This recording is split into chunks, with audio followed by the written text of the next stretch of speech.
We are at the part of the Musaf service before the Duchening, which will be coming soon, but now is the time for our Shoah speaker.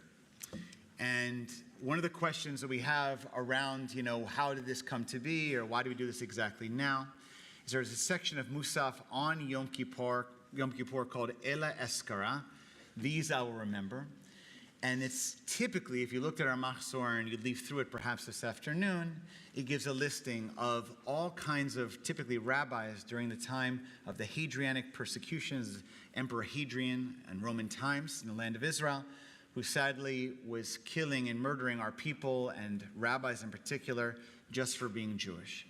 And the idea that the rabbis had when creating the prayers of Yom Kippur would be that we were asking for so much in Yom Kippur, so much forgiveness and tshuva, for a better world, for bettering ourselves. And we're asking God to hear our prayer. And the idea was that, or is, that if God doesn't, necessarily is hearing our prayer exactly, or the gates are a little bit hard to open, then do it not for us, but do it for our ancestors, our martyrs, who gave their lives simply for being Jewish. And so that was the idea theologically. But fast forward, of course, as we don't, sadly, need to go back 2,000 years to Hadrianic persecutions to know of times of being martyred. From October 7th, most recently, to other anti-Semitic attacks. But we in our congregation have particularly held close and across the Jewish world to stories from the Shoah. And we've been blessed to have people in our congregation, or at earlier times, actual Shoah survivors. In recent years, it's been their descendants who have honored us with offering their words of their story. It's one of the most meaningful parts of Yom Kippur. Really, it's a prayer. It's a prayer saying, God, hear this story and keep the gates open for us. Now, Sharon is not only an incredible speaker and quite an amazing writer, and wrote this incredible novel that I hope all of you will read. It was a joy and it was really such a pleasure for me to read it. I know many of you are reading it or have read it. She spoke here at our shul. So she'll be speaking on parts of that experience that the novel is a historical based on, but it's not this is the actual events that happened. She will share here. I just want to remind you that this is difficult. This is Yom Kippur. For many survivors, sometimes choose Yom Kippur as the yard site for those that they don't know when they were murdered or killed. In Sharon's case, she's giving this to us as a gift. And she's doing this to honor her family too. So we do this with a lot of love and respect and great gratitude, really, to Sharon and to Warren for giving us your story. I know you feel honored, but truly we feel honored that you've given us this here. So without further ado, I invite Sharon to offer the story of her family. You want that one? Yeah, of course, yeah. Sure.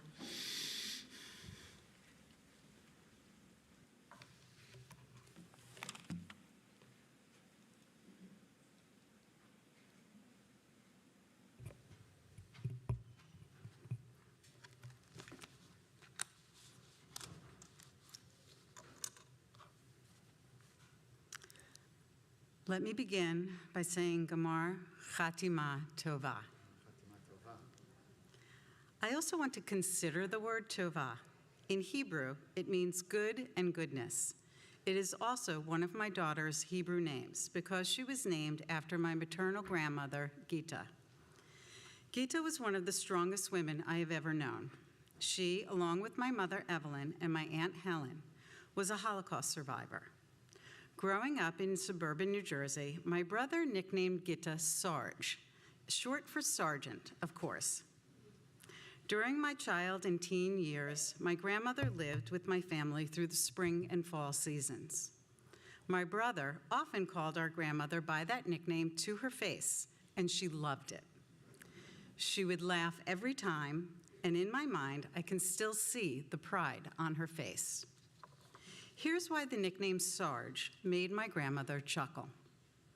My mother told me that my grandmother was born in Poland and that she descended from a long line of rabbis. At 19, Gita's mother and father died, leaving her orphaned. My mother never told me how my great-grandparents died, and it wasn't until years later, during a conversation with a friend about Jewish life in Europe in the early 1900s, that I wondered if they died either in the pandemic or during a pogrom. Unfortunately, I'll never know for certain. Gitta was an only child, and after losing her parents, she traveled by stagecoach to Vilna in Lithuania with all of her possessions. On the way, the stagecoach was robbed, and she lost everything. When I think of my grandmother arriving in Vilna, a new city, with nothing and still grieving the loss of her parents, it's hard to imagine how she kept going.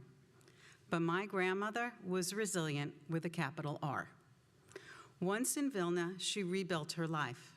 She met my grandfather, Aaron Krause. They married and had 2 children, my mother and my aunt. They built a family and a life.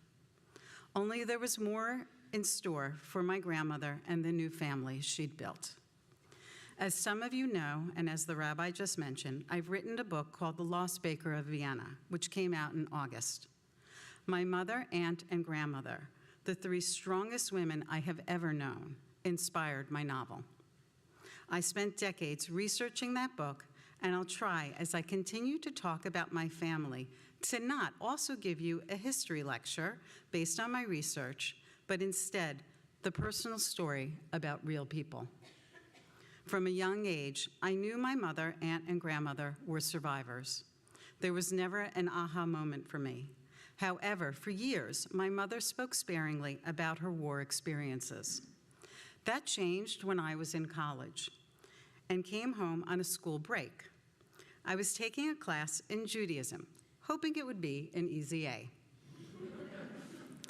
And for the paper, I decided I would interview my mother about her war experiences. One day, Mom and I sat at the kitchen table for the interview because the kitchen table was where pain. This day was different. My mother told me that until June 1941, her family were simply living their lives. At the time, Vilna was part of Poland, only it was in the half of Poland that was protected from Nazi invasion by the Soviet Union. That's because of Hitler and Stalin's non-aggression pact, which was signed in August of 1939. Still, the Jews in Vilna faced anti-Semitism. My mother described how before June 1941, at times she and her younger sister had to run home from school because other children threw rocks at them. My grandfather's parents and siblings lived in America and sent care packages with beautiful clothes and warm coats, but often people stole and ransacked the packages before they reached my family. Mom described her family as poor, but managing. In June 1941, Germany broke the non-aggression pact and invaded the rest of Poland. At the time, people considered Vilna the Jerusalem of Lithuania because of its large and vibrant Jewish population. Before the war, 160,000 Jews lived in Lithuania. My grandfather, Aaron, heard the Nazis were coming and decided the family would flee to the Soviet Union. They took what they could and piled into a horse-drawn wagon. It appeared as if all of Vilna's Jews were pouring out of the city trying to get someplace safe. While sitting at the kitchen table with the day's light fading outside, my mother described fleeing Vilna. My family traveled for days on roads clogged with other Jews. There were people pushing handcarts, hauling suitcases and bundles, some driving but then abandoning cars on the side of the road when they ran out of petrol. My family slept in the wagon on the side of the road or in the forest. Unfortunately, things didn't go as planned. Within days of leaving, they were told by others who'd already turned back that the Germans had cut off any route to the border. It was too late to get out. As they backtracked toward Vilna, my mother told me about bombs dropping all around them. As she spoke, I imagined plumes of dirt and smoke rising in nearby fields, a vision at odds with the peaceful kitchen where we sat as she talked. It felt all too real and unimaginable at the same time. In a trembling voice, Mom told me that there were bodies of the dead along the road as they traveled. She was 15, and my aunt was 12. When they returned to Vilna, they found their apartment building had been bombed. They moved in with others, I don't know who, but soon, within a month or two at most, the Germans created 2 Jewish ghettos in Vilna. Nazi soldiers herded tens of thousands of Jews into those ghettos, which were surrounded by barbed wire, and the only way in and out were through gates manned by armed soldiers and police. My family lived in a cramped apartment with several other families, having just a corner for themselves. Years of research mingled with my family's stories paint a picture of the Vilna Ghetto as one of the most heinous places on earth during World War II. The ghetto existed from June 1941 until the final liquidation in September 1943. During those 2 years, the rules of the Vilna Ghetto changed frequently and without warning. Notifications came through ghetto publications and flyers, but often laws changed as details were being printed. Not adhering to the ghetto rules could mean the difference between life and death. For example, the color and type of Jewish identification people were required to wear changed from a patch with a yellow circle and a letter J to a blue armband with a white Star of David and back to a yellow patch. To go out with the wrong type of identification could bring an arrest, beating, or death. There were frequent orders in the ghetto called actions, where people were called to report for deportation.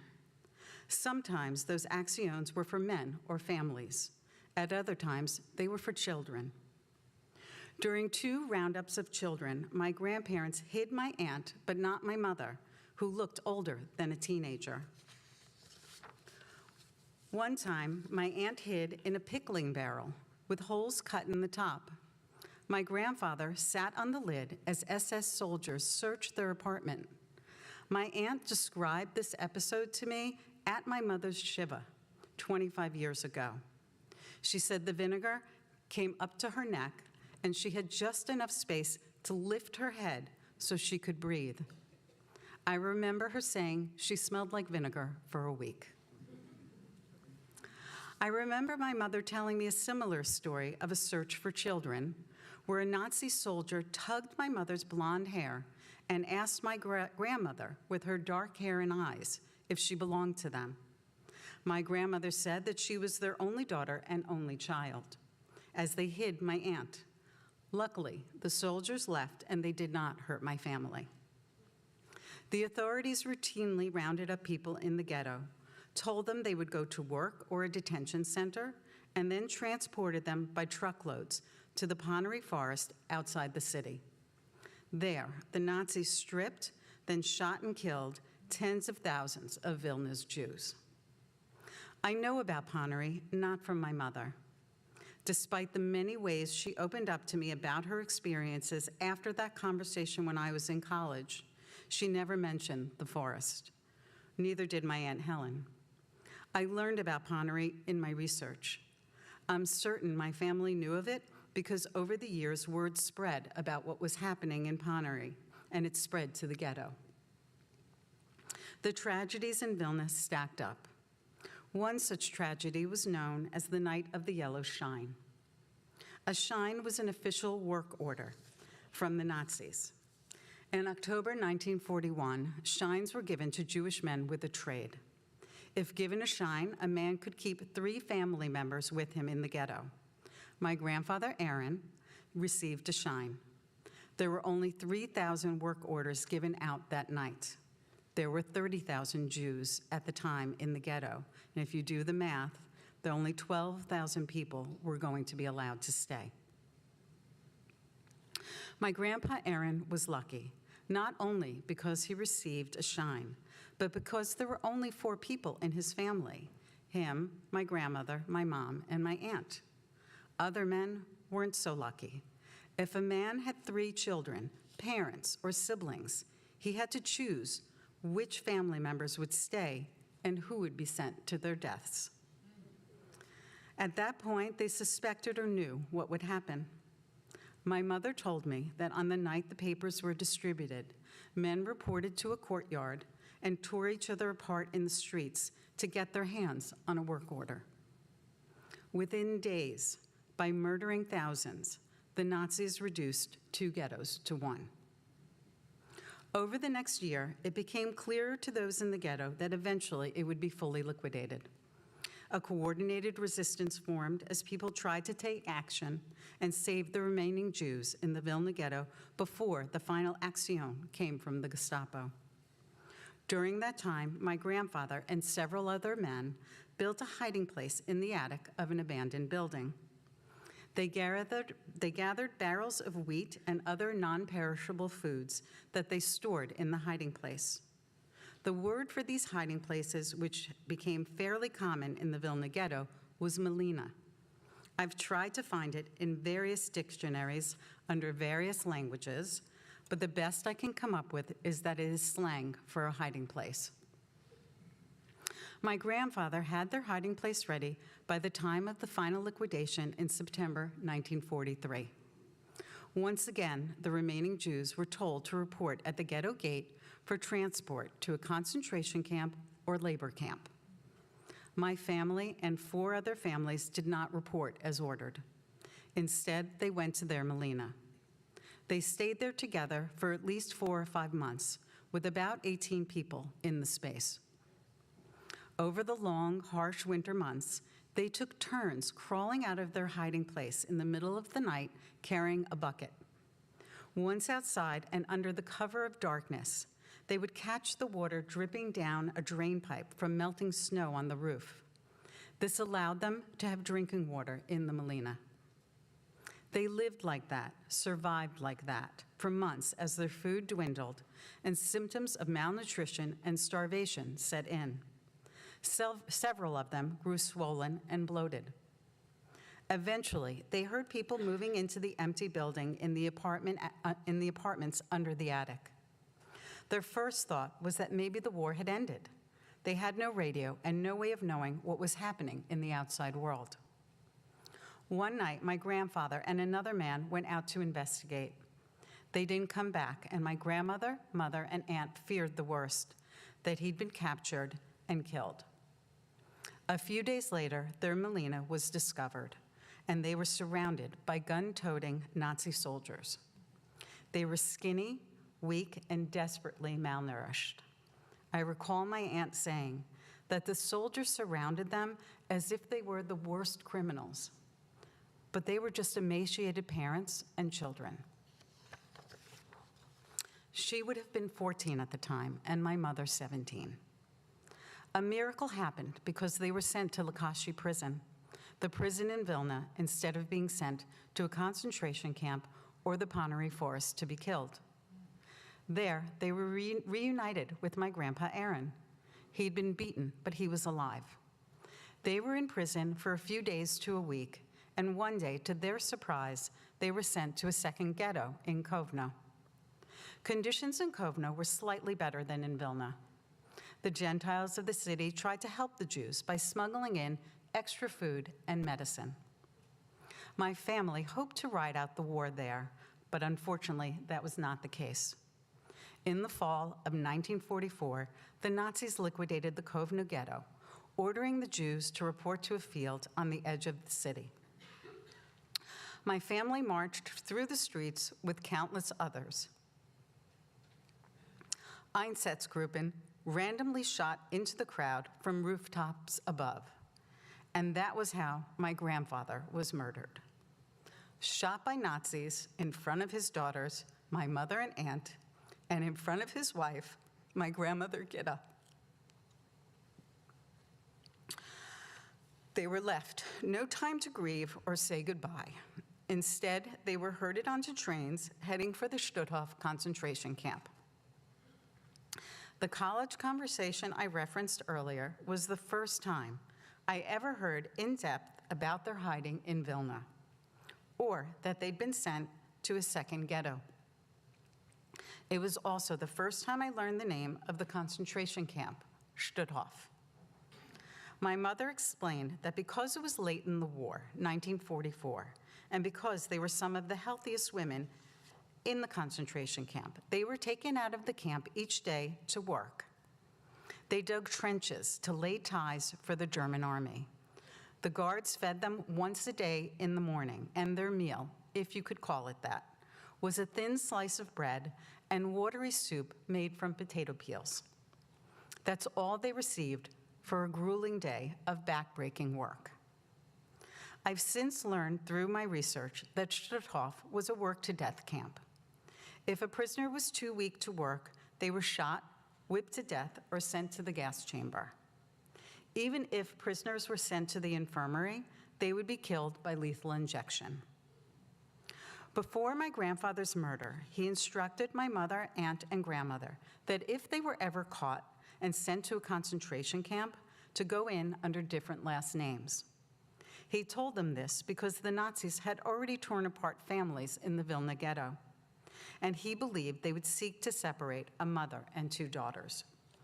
He also reasoned that with so much loss, other prisoners would be jealous of a family still together. My family did as my grandfather had instructed, and it likely helped them survive. While in Stutthof, my mother, aunt, and grandmother worked digging trenches. A Nazi captain gave my mother his lunch every day because of her blonde hair. My mother was blonde with light hazel eyes, and every story I heard about her childhood or youth always mentioned her incredible beauty. Later in the barrack, my mother secretly shared this extra food with her mother and sister. The winter in Stutthof was incredibly rough. Day after day, my family had to stand outside in the early morning in the cold to hear their numbers called out.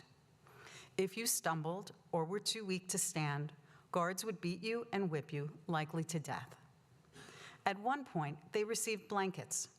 From these blankets, my mother, aunt, and grandmother fashioned hats, gloves, and even shoes for protection from the elements. And that didn't leave much blanket for them at night. My family was finally liberated from Stutthof in May of 1945. I have two stories about that time, and I don't know the order in which they happened. One story describes how my grandmother was in terrible shape and couldn't walk by the time they were liberated. There wasn't aid from them for them wherever they were. My grandmother told her daughters to leave her and save themselves. They refused. Instead, my mother and aunt found some sort of pallet and dragged their mother on it for miles until they reached medical help. Then there was another story, also from this post-liberation time. They were under Soviet control. I was told that because my mother was a hard worker, the Soviet soldiers wanted to take her back to the Soviet Union so she could tend their cows on the train. This enraged my grandmother. I have to describe my grandmother here. As I knew her, she was short, 4'10" on a good day and in heels. And she was stout, built like a mini Mack truck. I say that with a heart full of love. When my grandmother heard the soldiers wanted to take my mother back to the Soviet Union, she stormed over to their commanding officer, grabbed him by the lapels, and lifted him off the ground. She told him, "The Nazis did not separate me from my daughters, and neither will you." Post-war, many feared the Soviet soldiers, but not my grandma Gitta. The soldiers did not take my mother that day. My family stayed together. After that, they ended up in a displaced persons camp known as DP camps, one where the conditions were so poor they felt the need to escape. Many don't know that initially, after the war, DP camps housed Jewish refugees by country, along with others from the same country before the war. That meant that a Jewish person who'd been beaten or persecuted by their countrymen and women, some who'd collaborated with the Nazis, were now housed with them. Furthermore, the authorities kept some refugees in the concentration camps where they had been liberated. I'm taking you on a brief dive into history because often post-war conditions are skipped over, and I think it's important to talk about it. In March 1945, President Roosevelt appointed Earl G. Harrison, who was once the Commissioner for Immigration and Naturalization, to act as the U.S. representative of the Intergovernmental Commission on Refugees. Then in June 1945, the U.S. government under President Truman sent Harrison to Europe to check on the displaced persons camps and the treatment of Holocaust survivors. In August 1945, Harrison sent back a report that was deeply critical of the displaced persons camps and treatment of Jewish survivors. It's a long report, easy to find online if you care to read it. One quote stood out to me. Harrison wrote, "We appear to be treating the Jews as the Nazis treated them, except that we do not exterminate them." The impact of the Harrison Report led to the Truman Directive in December 1945, which opened the door for U.S. immigration, abyssal, as my mother would say, and resulted in 22,950 DPs entering the U.S. from 1945 to 1947. Two-thirds were Jewish. However, there were tens of thousands more seeking to immigrate. That's the end of my history lesson, though I'll note in the early months after the war, many DP camps were overcrowded and rampant with cases of typhoid and typhus. Many Jews still died after the war because of these conditions. Often Jews in DP camps didn't have traveling papers and were stuck. My grandfather, Aaron, was one of 9 children, and years before the war, his parents and siblings emigrated to America. My grandmother, Gitta, made it her mission to get her and her daughters to her husband's family in America. Eventually, as it was told to me, my mother, aunt, and grandmother escaped their DP camp. They escaped with about a dozen others in an organized but cloak and dagger operation. They were put on a train with rations of water and bread, and they were told that if questioned by authorities, they were not to speak Yiddish or Hebrew, because it would result in their being sent back to another DP camp. They could speak other languages, like Polish, or remain silent. They reached Vienna, where they found work in a hotel kitchen, and they remained there for about another year and a half. But post-war Vienna was a tough place to be, as danger, food shortages, housing shortages, coal shortages, and continued anti-Semitism plagued it. Nearly every day, my grandmother visited organizations to help her find their U.S. relatives. Places like the Red Cross, the U.S. Consulate, the Jewish Joint Distribution Committee, and the Hebrew Immigration Aid Society. When my mother spoke of this time, she told me that my grandmother had directed she and my aunt to date, telling them, "We are 3 women alone in the city, and we need protection." This was after the war, after being imprisoned in 2 ghettos and a concentration camp, after witnessing my grandfather's murder, and after leaving behind a DP camp. They were free, but still in danger. I found it difficult to fathom. It was that description from my mother that became the seed for the historical novel I wrote. The Lost Baker of Vienna is about a 19-year-old young woman, a Holocaust survivor, who works in a hotel kitchen in Vienna, who is told by her mother to date for the same reason. Finally, in 1946, my grandmother made contact with my grandfather's brother in New Jersey, my great-uncle Saul, who became my family's immigration sponsor. Back then, having a sponsor didn't guarantee a visa. There weren't enough to go around. My mother told me that my great-uncle had been searching for his brother and family. Once he made contact with my grandmother, he also heard the U.S. government was about to issue more visas for refugees, though a few. Saul was determined to secure visas for his murdered brother's family.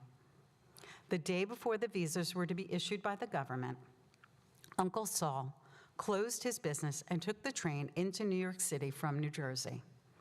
He slept overnight on a bench in front of the visa office on Fifth Avenue, the one near Rockefeller Center, because he wanted to be first in line when the office opened.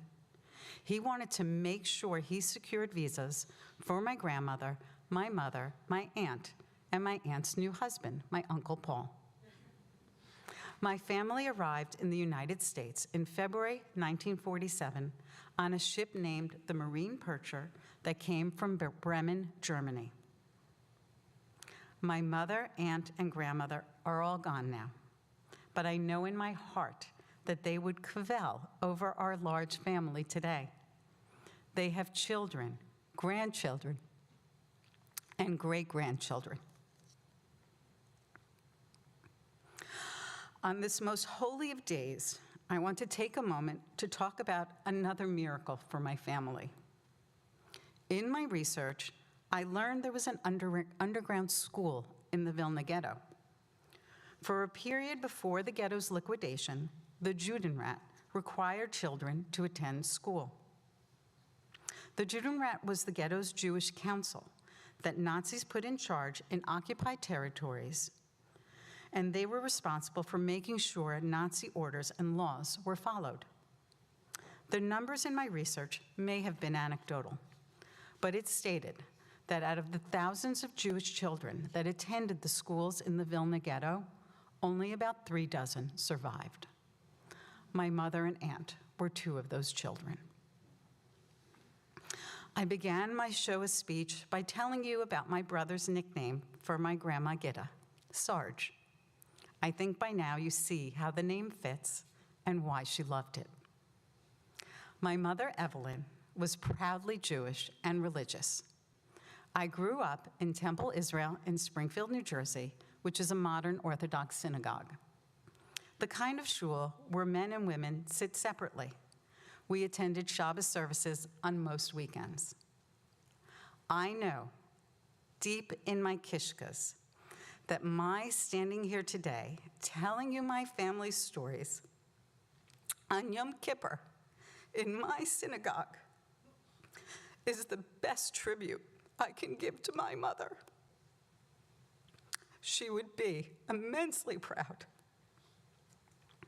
That day, when I was in college, and my mother opened up to me about what her life was like during and after the war, she ended by saying, "I tell you these stories so the world remembers what happened to us."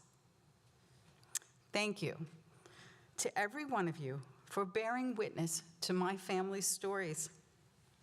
I hope you carry them forward and help the world remember.